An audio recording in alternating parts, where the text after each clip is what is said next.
So basically, the exam is going to be a Descartes and just Locke and Berkeley. We really didn't do much on Hume, and then utilitarianism, and so as I said, I like to go back to the beginning of the stuff. Again, to repeat, your final exam is not comprehensive. So it begins where we left off after test 2, which was with Descartes, and his meditations on first philosophy. So again, even though God does come into the picture, they're not meant to be religious meditations, but he's trying to get aside alone in his room and examine his beliefs, because he wants to rebuild knowledge in the sciences and in philosophy on an absolutely firm foundation. And he's taking geometry as his model.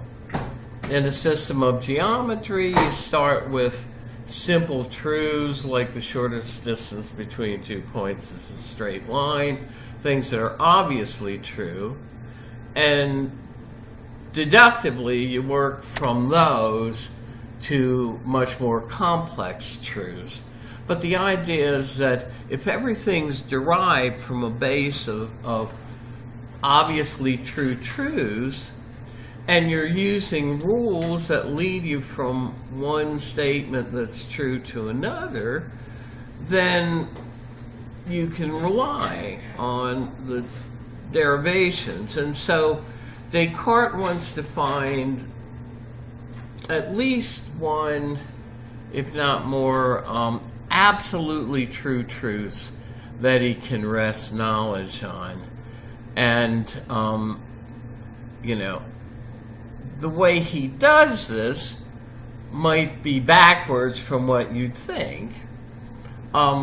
Descartes tries to find a truth that's so obvious that it is beyond doubt by basically raising skeptical doubts about his beliefs. And so he thinks a lot of things that are questionable or even false have crept into his own beliefs and also into the beliefs of philosophy in general. And so what needs to be done then to put philosophy and the sciences on firm ground is, again, to find some absolutely true truths that he can rest this knowledge on, and they will function like axioms do. I don't want this thing slamming every 5 minutes, because people, shouldn't, All right, let me get back to this. So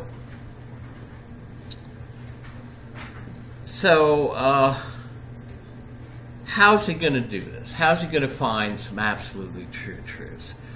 Well,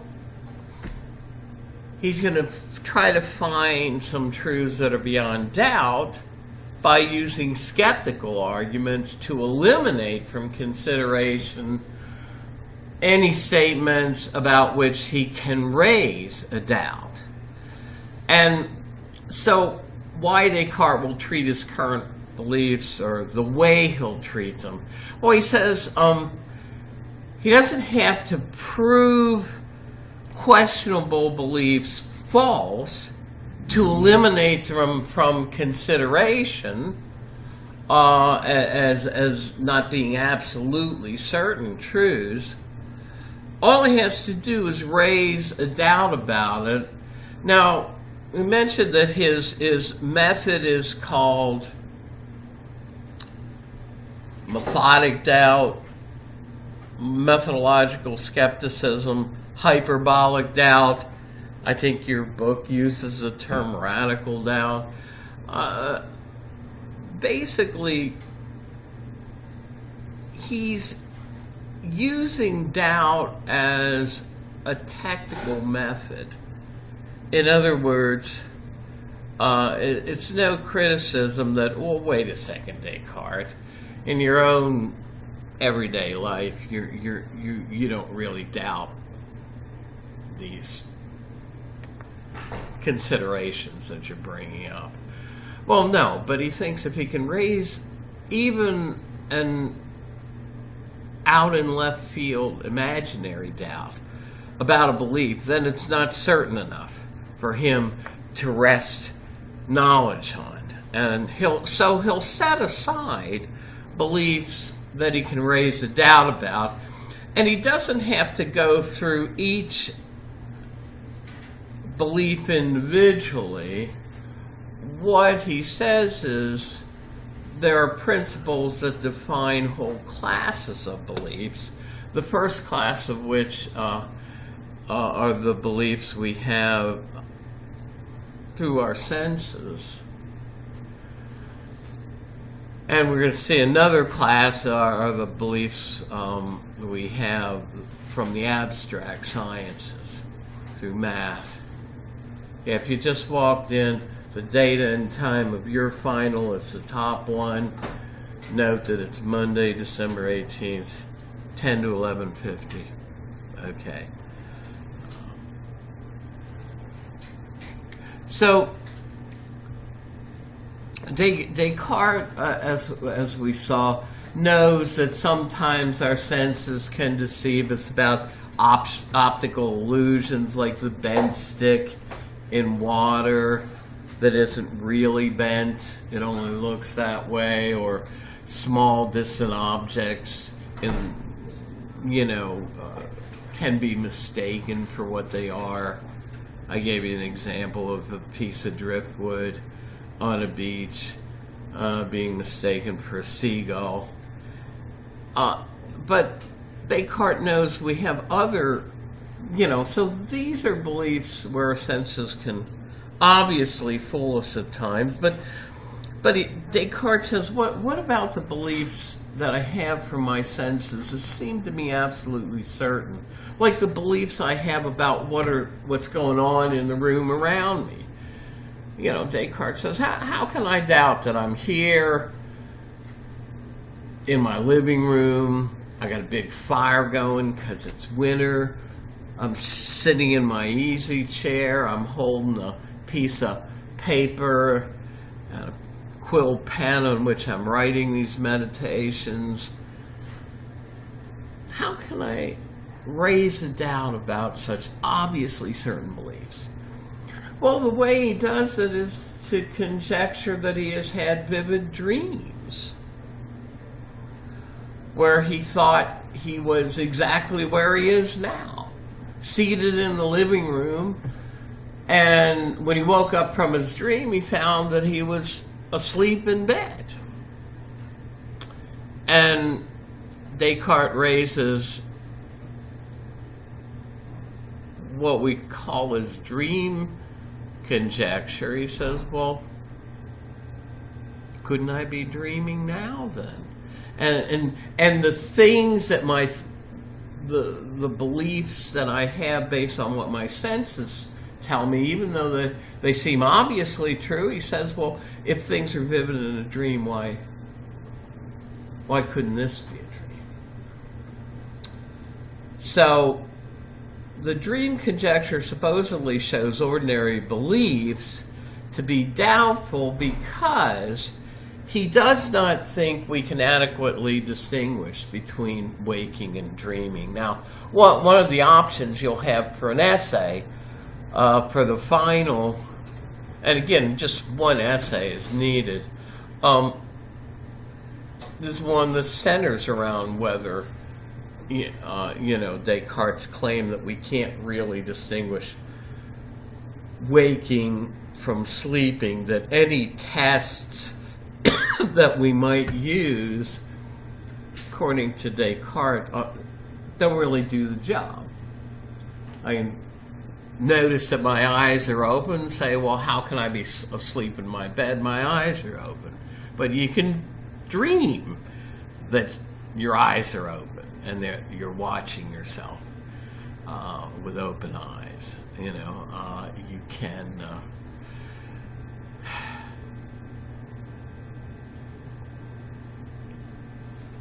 You can do other things like reach out and touch your hand, but Descartes says, can't that be done in a dream? Now, I mean, there are more substantive objections that I don't usually go into, but Locke thought that we couldn't really feel pain in a dream, and that's arguable, but some people said that. I know Berkeley and other philosophers have talked about the fancifulness and disconnectedness of things in a dream, so I mean, there are ways to combat Descartes' claim that there's no way you can distinguish waking from dreaming.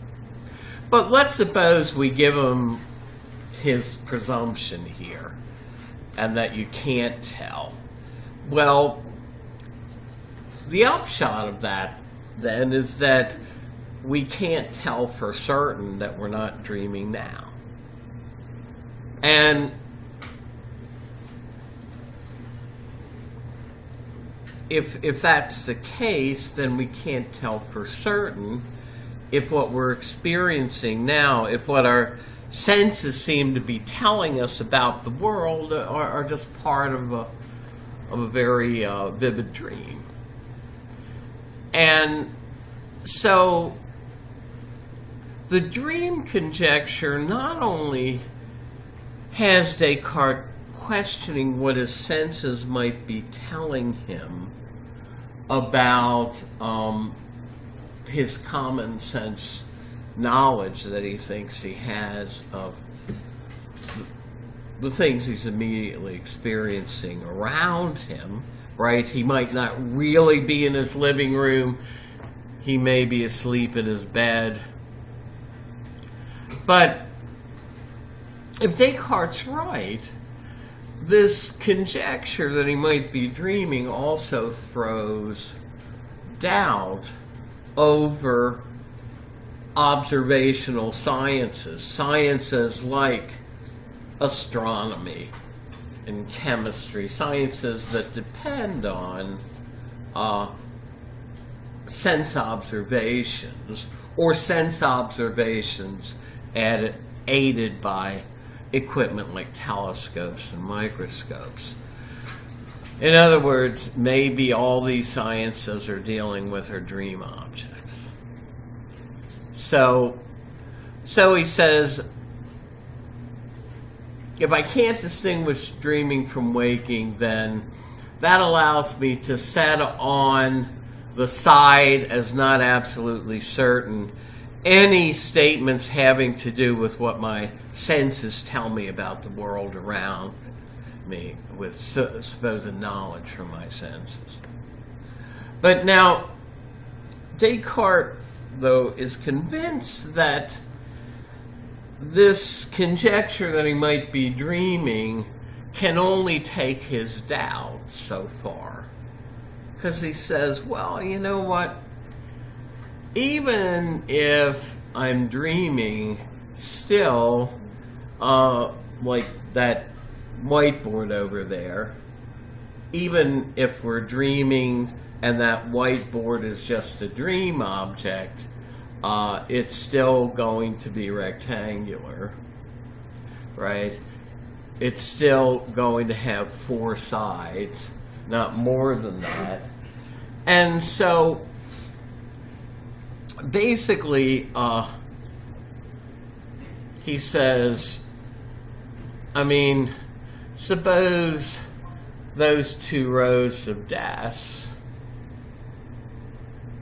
are completely dream desks. Still, 3 desks there and 3 desks there make 6 desks, even if they're all unreal dream desks. So Descartes says, you know, even if I'm dreaming, still math is going to work. Now here, I've always had problems with this too because of the way things seem to come into and go out of existence at will in dreams. So Descartes at one point says, well, how could I ever throw any doubt on such seemingly perfect knowledge as the knowledge we get from mathematics, from arithmetic and geometry? And then he says, well, you know, what could ever make me go wrong in counting the sides of a square or adding 2 plus 3? Now, it's hard to see his point with such a simple illustration, but to make him a little believable here, what I told you when we went over this the first time is, imagine yourself making a mistake on a problem, say in algebra, or you know, on a math problem, right? Where, okay, you're dealing with mathematics and supposedly stuff that's absolutely certain here, but you made a mistake along the way and you didn't get the right answer and you got marked down for it. Now, suppose, and here's the way he raises a doubt about it, that you're trying to do your best on a math test and there's some malevolent creature who has it in for you. Descartes calls this creature an evil genius because he can't say maybe God's misleading you, because eventually he wants to bail us out. For Descartes, we saw Descartes' ontological argument earlier in the semester, and the properties he attributes to God, among other things, are omnibenevolence, moral perfection, right? God is the sum of all perfect qualities. How could a God like that be deceiving me? So he says, but suppose there was some malevolent demon or evil genius doing that. And so every time you're trying to work through a math problem, this evil entity is deceiving you and throwing you off so that you're not getting the right answer, so that your beliefs about what's true in math are raised, are put into doubt by the supposition that this evil creature is messing up your beliefs about math. Now, I know, this is like really way out there in left field. It is hyperbolic doubt at its extreme doubt. But Descartes thinks that even raising an off-the-wall theoretical doubt like this, like supposing some evil entity's there, deceiving you about math, is enough for him to set aside even mathematical beliefs from arithmetic and geometry, as not totally beyond doubt. So they're not what he's looking for. So that's what the evil demon conjecture shows about mathematical knowledge. If anybody came in, this is on the internet. I'm going to try to get you, since we have class Monday, I'll get you a printout when it gets back to me from the printer, which hopefully will be Friday, could be Monday, but this is online. This review sheet as well as a question pool. Okay, so I'm going through beginning at the beginning, and we'll get through as much as we get through now on Friday and Monday if we have more time. So does anything survive it? Now, again, he notes that if he could find an absolutely certain truth, one that's beyond doubt, that would function like it would be a fixed point of knowledge. a fixed point of reference, like Archimedes' point. You know, Archimedes said with a long enough lever he could even lift the earth, but he needs a fixed point on which to rest that lever. And if he could find an absolutely true truth, Descartes knows that this will function like a fixed point. So the belief that survives the conjectures is what we call the cogito. If you want to sound like you know what you're talking about in philosophy, you don't talk about Descartes' cogito ergo sum, I think, therefore I am. You just say, the cogito, you know, and you'll sound like you are an upper class person or a graduate student in philosophy. So why is it? Well, Descartes says, look, even if this evil demon is causing me to doubt everything, the existence of the world around me, even the existence or the veracity of mathematics, the one thing that I can't get beyond is that if I'm here doubting everything because this evil creature is messing me up, the one thing I can't get past, says Descartes, is that I have to be here to doubt everything. So I must exist. And if I'm being deceived about all my beliefs that I think are true and are really false, either about what my senses tell me or about mathematics, Descartes says, if I'm being deceived even in all my other beliefs, the one thing that I can't doubt is I'm around to be deceived.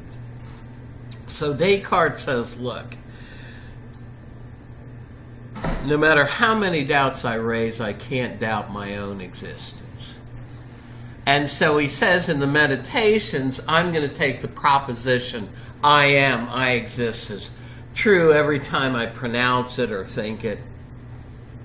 But again, the way we understand Descartes' first truth is the way he says it elsewhere. I think in the Discourse on Method. Cogito ergo sum. I think, therefore I am, therefore I exist. You know. So, and what Descartes means by thinking, this is where he was pushing the envelope some. He means having mental processes going on in us that for him are the analog of bodily processes, right? In biology or gym class, you're taught that we have various processes going on in our bodies, right? Circulation of blood, elimination of waste, conversion of oxygen into things, you know. And so for Descartes, and this is the way the 20th century philosopher Gilbert Ryle, whose name I'm not going to ask you because we didn't discuss Ryle, who criticized Descartes, but he probably got him right that for Descartes the mind is like a quasi-immaterial machine in which various processes occur. So we can call them mental processes rather than bodily processes. And this is what he means by thinking, that there are various mental processes going on within him, like remembering, perceiving something, affirming or denying something, believing something. This is the start of what became known as faculty psychology. It's the precursor to Freud and modern empirical psychology, and it wasn't entirely empirical because it relied on introspection of what we thought was going on in our minds. But the idea is that the mind is an immaterial entity that has various processes going on within it. it has various capacities or faculties.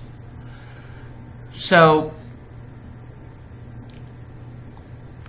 now for him, the essential property of an immaterial soul then is thought. And so Descartes is essentially an immaterial soul in a material body.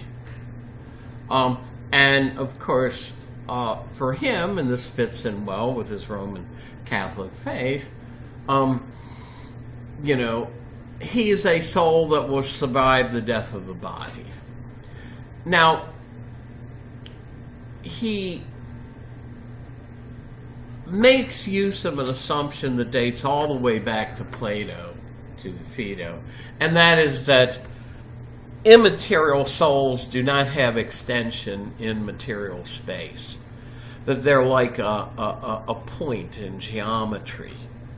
You know, that's why one solution to the medieval problem of how many angels can dance on the head of a pin is a potentially infinite number if angels are spirits with no extension in space. So the essential property of an immaterial spirit like us is thought. And I said the way he expands on what he means by thought is to say that we're, you know, an immaterial quasi-machine on which certain mental processes go on. So Descartes is essentially an immaterial soul, and material things are located in Newtonian space. Now the problem, and it's not going to be very much on it because we don't have a separate thing, but this raises the traditional mind-body problem for him. If the body is a material object located in Newtonian space, extended in space, but immaterial minds are not even located in Newtonian space, then how do they causally interact? Generally, causes need to be in spatial proximity to their effects, right? If I'm going to light the match, I need to strike it on the striker, not just wave it in the air with the, you know, if I want to heat water for coffee, I need to put the tea kettle over the burner, not set it across the room. And yet, how is it, you know, on Descartes' assumptions, immaterial minds aren't even located in material space. So, now, this is a subtle point. Descartes tries to stand on its head our normal assumptions about what we know as far as who and what we are. Most of us, even if we believe that we have a soul that, or we are a soul that will survive the death of the body, we might say, well, to a certain extent, that's a matter of faith, because I can't see my immaterial soul. Hume uses this, by the way, as a reason to raise skepticism about our having a soul. But most of us would say, well, look, you know, I can see that I've got two hands, I can touch my body, you know, it's an object of empirical knowledge for me. So most of us would say I'm more certain that I have a body than that I'm an immaterial spirit or soul. For Descartes, it's just the other way around. Oh, let me just briefly mention, I mean, Descartes' solution of the mind-body problem is really no solution at all.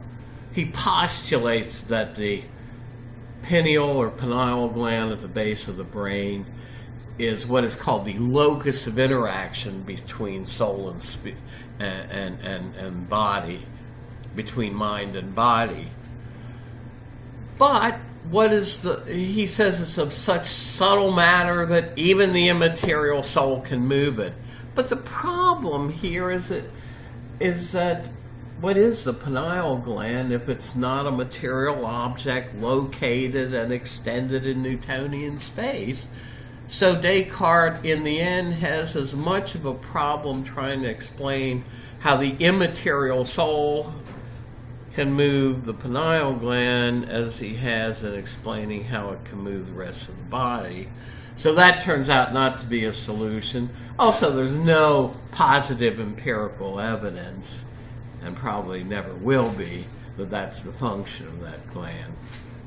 So, but the reason I at least wanted to go into that a little bit is, even to this day, for people who want to believe that they're a dual entity, they get this problem, the mind-body problem, dating way back to Descartes, thrown in their face as an obstacle to that kind of belief. So, okay, well, I may pick up a little bit of this, but I went through most. So I'm going to just pick up with this review sheet on Friday. Again, we technically have class on Monday, so I'll get you your printout either Friday or Monday, whenever it comes back to me. Thanks a lot. Make sure you sign the roll if you missed it. Am I able to see my term paper grade?